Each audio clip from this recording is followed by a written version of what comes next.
Bonjour, j'espère que vous allez bien. On se retrouve cette fois-ci pour une vidéo d'analyse de résultats semestriels pour la société Vinci. On va le voir, il y a une progression du chiffre d'affaires. Par contre, la société est pénalisée par l'alourdissement de la fiscalité. On démarre avec un avertissement. Je ne suis pas conseiller financier. Cette vidéo n'a pas pour but de vous proposer un placement financier ou un quelconque conseil d'achat, mais uniquement un but pédagogique et de partage. Vous restez responsable de vos investissements. Alors effectivement, donc Vinci a émis les comptes semestriels pour l'année 2025. Alors, vous avez ici une sorte de synthèse, donc une progression du chiffre d'affaires de 3%, notamment tirée par les concessions qui, elles, progressent de 8%, et les services à l'énergie de plus 6%. Donc il y a une hausse de l'EBITDA. Donc l'EBITDA, c'est les earnings before interest, taxes, dépréciation et amortissement. Donc c'est le bénéfice par action. Donc avant les taxes, les amortissements, dépréciation. Donc on a un résultat net proche de celui du premier semestre de l'année dernière, malgré l'alourdissement de la fiscalité en France.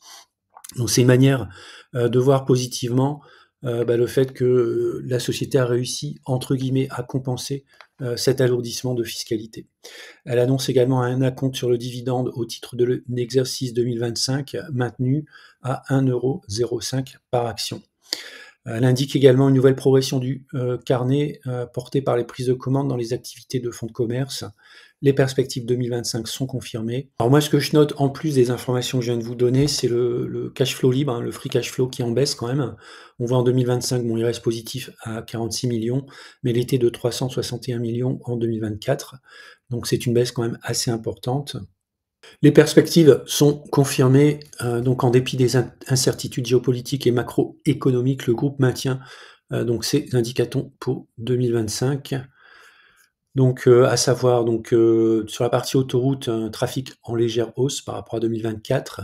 La partie aéroport donc, voit une hausse du trafic passager, donc ça c'est plutôt bon. Également une croissance du chiffre d'affaires sur la partie énergie. La partie Cobraïes, qui est plutôt la partie service, donc un chiffre d'affaires d'au moins 7,5 milliards d'euros, et également donc des objectifs de production d'électricité. Sur la partie construction, elle devrait être proche du niveau atteint en 2024, avec la poursuite de l'amélioration de sa marge opérationnelle. C'est toujours un domaine qui est relativement sinistré, la construction. Alors si on regarde l'évolution du cours du titre sur les 30 dernières années, donc on peut voir qu'on a une croissance du modèle moyenne de 10,20 avec un très bon coefficient de correction, 0,95. On est actuellement à moins 0,73 écart type.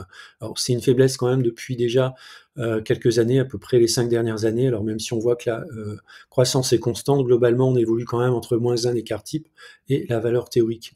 Globalement, on est en train de se balader entre 115 et 156 euros. On est actuellement à 124 euros, moins 0,73 écart type. Donc moi, quand je vois ce type de graphique, je me dis, je suis plutôt acheteur sur les moins 1 sigma. Si on regarde maintenant l'évolution du cours sur l'indicateur Ishimoku, donc on voit qu'au niveau trimestriel, on est très au-dessus du nuage, donc c'est très bullish. On voit depuis janvier 2012, on est vraiment dans un canal ascendant, même très fortement ascendant, donc ça c'est plutôt très positif.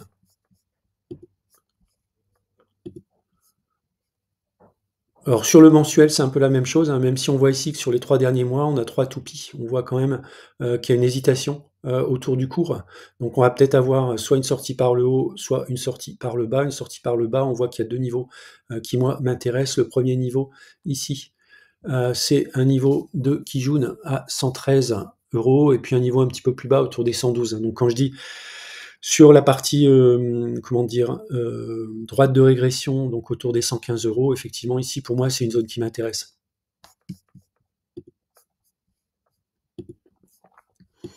Alors sur la partie hebdo, ça se précise un peu plus, donc on va voir ici notre zone assez basse autour des 112, voire même, le nuage.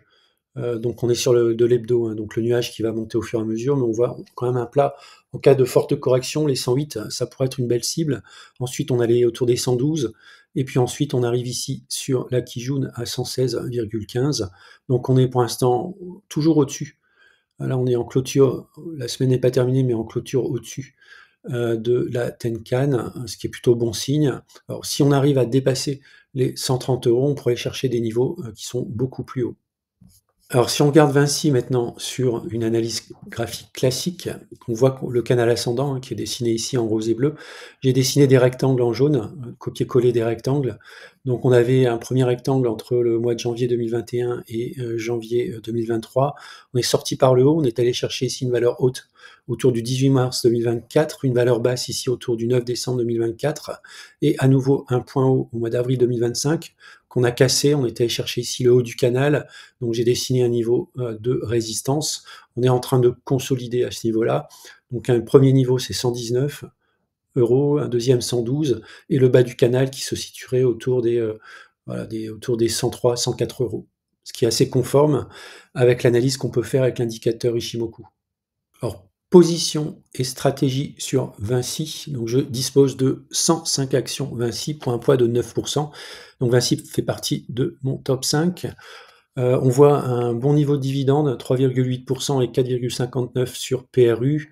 Donc a priori, le dividende est maintenu.